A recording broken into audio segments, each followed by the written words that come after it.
Hello dear students, कैसे हैं आप सब। आप सबका एएससी स्टार्टर में एक बार फिर से बहुत बहुत स्वागत है। डियर स्टूडेंट्स, इससे पहले मैंने जो प्री बोर्ड का पेपर हुआ था, ठीक है, मॉर्निंग शिफ्ट का और इवनिंग शिफ्ट का, उन दोनों के संस्कृत के सॉल्यूशन के साथ मैंने वीडियो प्रोवाइड करी थी, क्योंकि अब आपके टर्म 1 के एग्ज़ाम है। ठीक है, तो ये वीडियो भी आपके लिए काफ़ी हेल्पफुल रहेगी, क्योंकि इससे पहले एक मॉक टेस्ट 3 जो है वो भी इशू किया गया है, आप वो भी देखें। ठीक है, डिस्क्रिप्शन में आपको लिंक मिल जाएगा।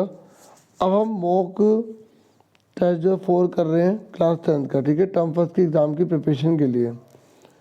तो जैसे कि आप जानते हैं कि इस बार जो टर्म फर्स्ट है उसमें सारी ग्रामर आ रही है, और जो बुक है उसके जो आपके चैप्टर्स है उसमें से कुछ जो ग्रामर टाइप के आ रहा है। बहुत मुश्किल नहीं है पेपर, इस पर बहुत ईजी रहने वाला है।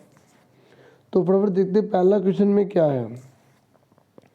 देखिए, जो पहला क्वेश्चन है ना, इसमें हमें या तो संधि करनी है, ऐसी पेपर में भी आपका आएगा। तो यहाँ से पैटर्न समझ लो, संधि करनी है या संधि विच्छेद करनी है।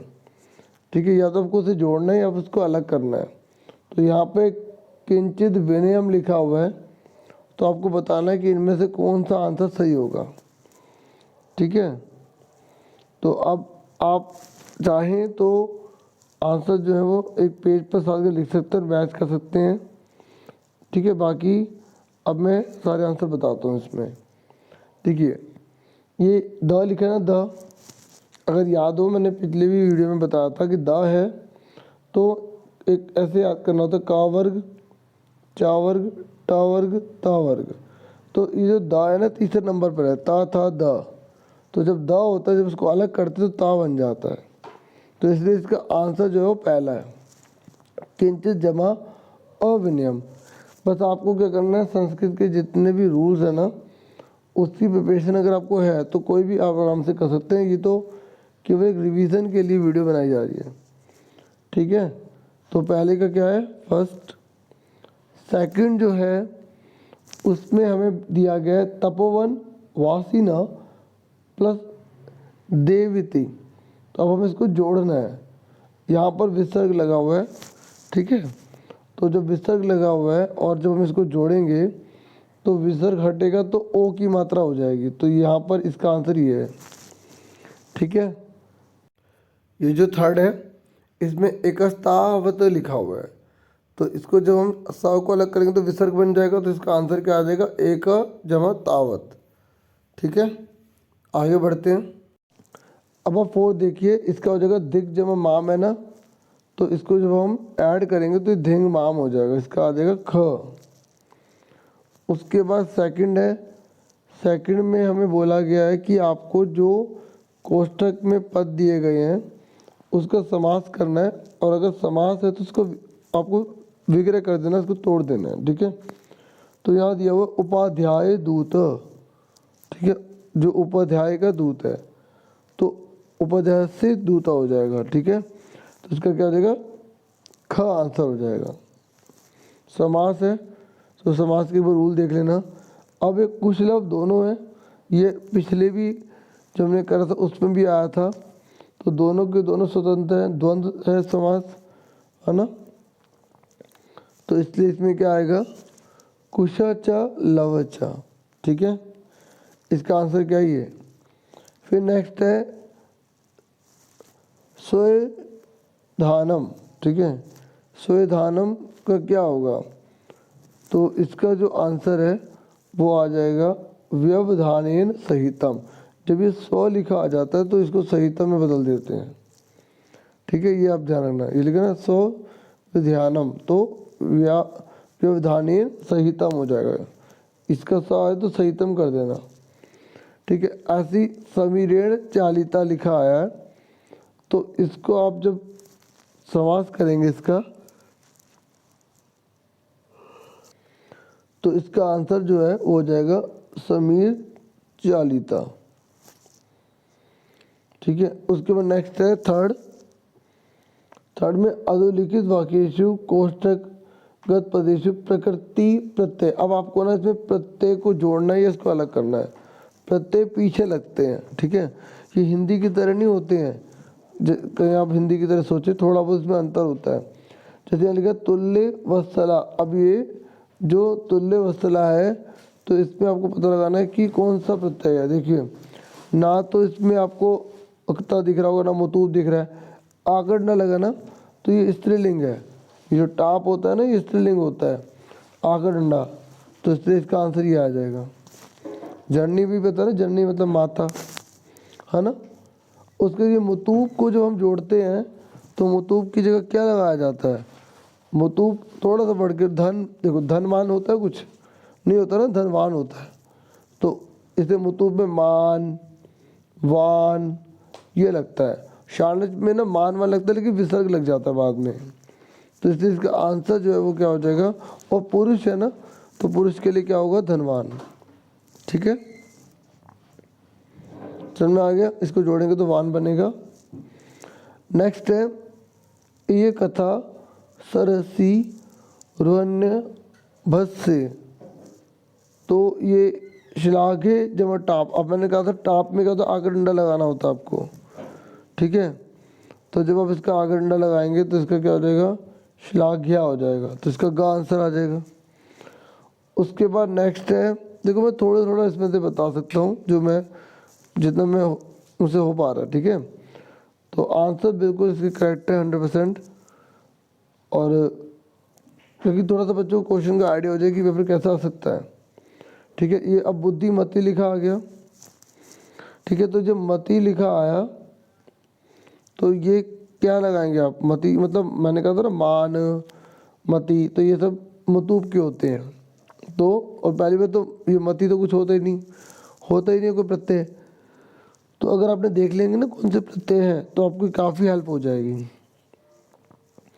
उसके बाद एक अब आपको वाच्य बदलना है, जैसे 3 वाच्य होते हैं ना, कर्तृवाच्य, कर्मवाच्य, भाववाच्य होते हैं ना, तो ऐसे अब आपको इसको वाच्य में बदलना है।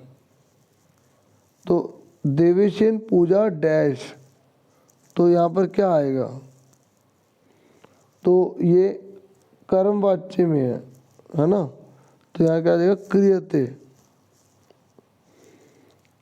ओके, उसके बाद यहाँ पे पठ्यते है, तो यहाँ पर क्या आएगा, छात्रेण। देखो ये इसी की तरह है ना सेम। और आप इसी के जैसे काफ़ी प्रैक्टिस भी करोगे ना आपके माइंड में अच्छे से आ जाएगा। ठीक है,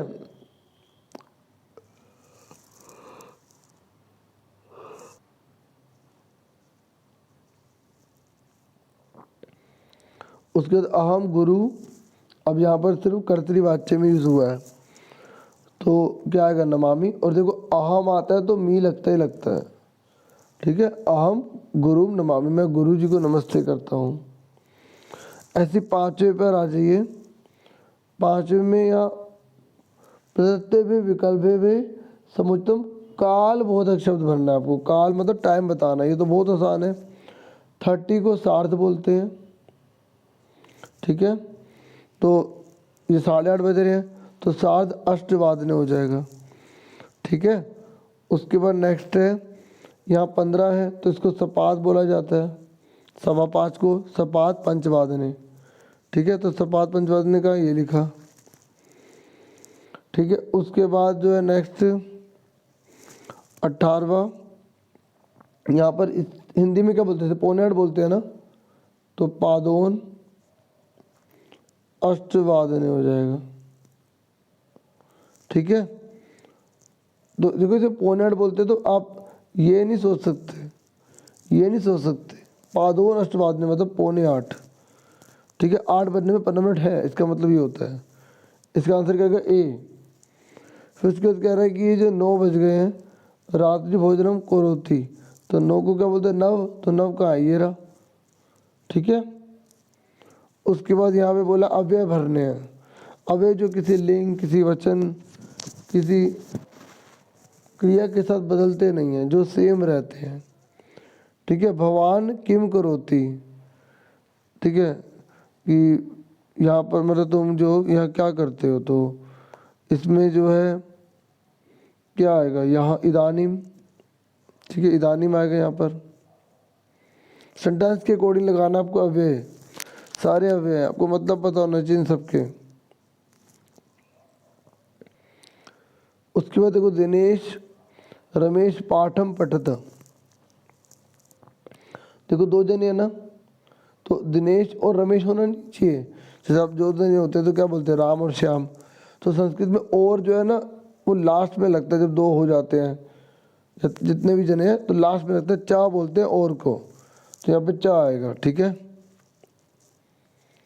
उसके बाद सिंह बने गर्जती। शेर जो है कैसे गर्जता है, धीरे धीरे तो करे गर्जेगा नहीं, उच्च है मतलब तेज की, ठीक है। उसके बाद आ जाओ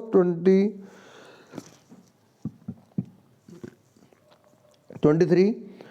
इसमें बोला गया कि आपको अशुद्ध जो है ना उनको शुद्ध करना है। सा बालका गृहम गच्छति, तो अब यहाँ पर बालका लिखा है और यह सा मतलब ये लड़की के लिए यूज हुआ है, ठीक है। तो ये लड़की के लिए बालक थोड़ी होगा, लड़की के लिए क्या आना चाहिए, बालिका आना चाहिए, तो यहाँ पर बालिका आ जाएगा, ठीक है। क्या आंसर आएगा इसका, ए। उसके बाद नेक्स्ट है आपको वही ब्रैकेट में, अच्छा ये मैंने अभी आपको बता दिया ना बालिका, ये दोबारा रिपीट हो गया।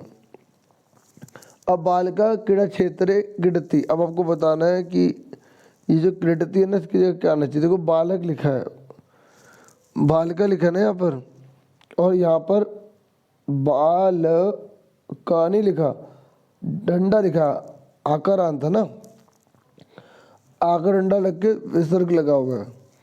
जब आकर डंडा करके विसर्ग लगा हुआ है तो ये बहुवचन है, और बहुवचन यहाँ पर तो एक वचन लिखा है, तो बहुवचन में क्या आएगा, क्रीडंती। इसका खा आंसर आएगा, ओके। उसके बाद नेक्स्ट है अहम संस्कृतम पठती। तो अहम के साथ मैंने क्या कहा, मी लगता है, क्या लगता है, मी। तो अब आप बताइए इसमें से कौन सा आंसर आएगा, पठामी, ठीक है ना। जो मुझसे हो सक रहा है मैं एफर्ट कर रहा हूँ, कोशिश कर रहा हूँ आपके लिए, ठीक है। बहुत जितनी हो सके मैं वीडियोस आपके लिए लेकर आऊँगा, ठीक है। और अगर आपको लग रहा हो कि मैं एफर्ट कर रहा हूँ तो आप वीडियो को लाइक कर सकते हैं, ठीक है। 26 में जो है ना आपको प्रश्नवाचक जो है जो दे रखा है आपको बनाना है। तो ये बच्चों ये आपके चैप्टर से हैं, यहाँ से अब आपको ना बुक से चैप्टर से स्टार्ट हो गया है। तो ये सुराधीप ताम अपृच्छत, तो सुराधीप की जगह क्या आएगा, तो यहाँ आएगा का। उसके बाद नेक्स्ट है अहो हृदय ग्राही स्पर्श, तो हृदय ग्राही की जगह क्या लगाए कि क्वेश्चन पूरा बन जाए, तो इसका आएगा कृदृश्य। उसके बाद नेक्स्ट है आर्य से, देखो से आ जाए तो सबसे आसान होता है, ठीक है। तो ये है कस्य, क्योंकि आकर डंडा थोड़ी लगा है तो ये आएगा, ये नहीं होगा, ठीक है। तो इसका आंसर क्या आ गया, घ। उसके बाद अच्छा ये रिपीट है, ये अत्र जीवितम दुर्वहम जातम, दुर्वहम का क्या यहाँ पर होगा, तो दुर्वहम का यहाँ पर हो जाएगा कीदृशम, ठीक है। इसका आंसर है क। उसके बाद 30 है स कृच्छ्रेण भारम उद्वहती, तो यहाँ पर इसके एड़े लिखा हुआ है ना, तो उसके लिए यहाँ पर आएगा यहाँ पे कथम। बुक से इसके लिए कर लेना आंसर के जो प्रश्न होते हैं, ठीक है। उसके बाद है आपको कोष्टक में दिए हुए हैं पद, तो प्रसंग के अनुकूल जो क्वेश्चन बोल रहा है उसके अनुसार आपको जो उचित लगता है उसका वर्ड लिखना, मतलब सेम मीनिंग बताना है, या युक्तम को सेम मीनिंग क्या होता है। तो 31 से जो भी आपके क्वेश्चन होंगे ना सेम मीनिंग, युक्त मतलब उचित, ठीक है, सेम मीनिंग है। सर्वथा का मतलब क्या होता है, सर्वथा का मतलब होता है सर्व प्रकारेण, हर प्रकार से, ठीक है। मैं बाकी ऑप्शन नहीं पढ़ रहा, आंसर बता रहा हूँ, बाकी आप अपना बता के देखिए आपके कितने नंबर बनते हैं। तो 33 में भयाकूलम व्याघ्रम दृष्टवा कश्चित धूर्त श्रृंगाल हसनाह, तो यहाँ पे दृष्टवा का बताना है आपको, ठीक है। जो दृष्टवा है उसका यहाँ पर है विलोक्य, ठीक है। ठीक है, कुछ स्टूडेंट्स कह रहे थे संस्कृत के मॉक टेस्ट सर प्रोवाइड करो, तो इसलिए स्पेशल मैंने वीडियोस उन बच्चों के लिए बनाई है। जो देख रहे हैं उसका फ़ायदा जरूर उठाएं, जितना हो सके मैं कर रहा हूँ। उसके बाद है भृशम, क्या अत्यधिकम, ठीक है, इसका सेम मीनिंग है। उसके बाद नेक्स्ट है यहाँ पर बोला गया है कि भाषिक कार्य संबंधा नाम प्रश्न से, मतलब जो बोला गया निर्देशन से उसके अनुसार आपको सारे आंसर बताने, मतलब आपको यहाँ लिख के दे दिएगा, आपको क्या पता लगाना है। ये पूरी लाइन दे दी, इस पूरी लाइन में आपको पता लगाना है कि क्रियापद कौन सा है। क्रिया क्या होता है, काम होता है, दुनिया के जितने भी काम होते हैं ना उसे क्रियापद कहते हैं। पढ़ना, खिलना, दौड़ना, पीना, नाना करना, बोलना, देखना, करना, सारी क्रिया होती हैं। पढ़ना, खिलना, दौड़ना, पीना, नाना, बोलना, देखना, मुस्कुराना, सोचना, कहना।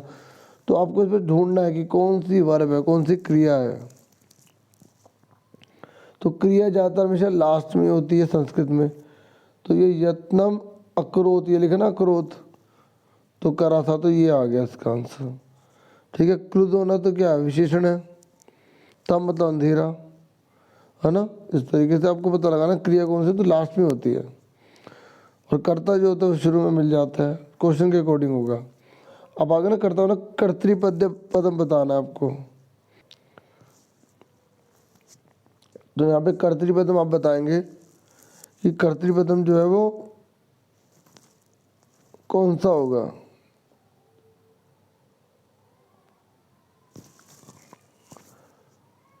तो कर्तृपदम इसमें जो है ना पूरी लाइन में मैंने क्या कहा, कर्तृपद जो होता है, ठीक है, वो आपको शुरू में मिल जाएगा। लेकिन सुरभे इमाम अवस्थाम तिस्वा सुराधीप ताम्र पृच्छद, तो यहाँ पे ना सुराधीप है, ठीक है। आप चैप्टर पढ़ेंगे ना उसमें क्लियर हो जाएगा आपको। ऐसे ही यहाँ पे आपसे पूछ रहा है अत्र दुर्लभम दुर्बलम इत्यस्य विशेष पदम को। देखो जो दुर्बल है ना ये विशेषण है, तो ये विशेषण किसके लिए यूज किया गया, दुर्बल कौन है, पूरे इसमें दुर्बल जो है वो कौन है। तो दुर्बल जो है वो है ये देखिए वृषभम, जो ये विशेष्य कहलाएगा। जिसकी विशेषता बताई जाती है ना उसको विशेष्य कहते हैं, और विशेषण ये है दुर्बलम, ठीक है। तो इसलिए इसका आंसर क्या आ जाएगा, वृषभम आ जाएगा, इसका घ आंसर है। उसके बाद नेक्स्ट है, ये कह रहे हैं यहाँ पर अत्र महत लिखा हुआ है, इसका विलोम शब्द बताना है आपको। महत का विलोम शब्द क्या होता है, तो इसका विलोम शब्द है किंचित। उसके बाद 39 है, यहाँ पर बोला गया है कि आपको विशेषण पदम बताना है इस समुदाचार का विशेषण पद बताना। इतिहासम किम विशेषण पदम अस्ति, अच्छा ये बोल रहा है, तो आपको इसको विशेषण पदम बताना। तो इसकी विशेषता क्या, ये उदातरम में, तो इसका आंसर क्या आ जाएगा। और 38 का मैंने आपको बता दिया था कि जो महत्व है इसका क्या है, किंचित, ठीक है। और इसका मैंने आपको बता दिया इसका क्या है, 39 का क। और आज का लास्ट क्वेश्चन है ये, यहाँ पर आपसे पूछा गया है कि अत्र शिव इत्यर्थे किम पदम प्रयुक्तम, यहाँ पे शिव का सेम मीनिंग कौन सा है। शिव को क्या कहते हैं, पशुपति कहते हैं, ठीक है। नेपाल में पशुपति नाथ मंदिर भी है ना, तो शिव को क्या कहते हैं, पशुपति भी कहते हैं, ठीक है। इस तरीके से पूरा हो गया संस्कृत का मॉक टेस्ट। उम्मीद करता हूँ वीडियो आपके लिए हेल्पफुल होगी, और अपना पूरा ध्यान रखना, और आपको बहुत ऑल द बेस्ट, खूब तैयारी करो और आगे बढ़ो।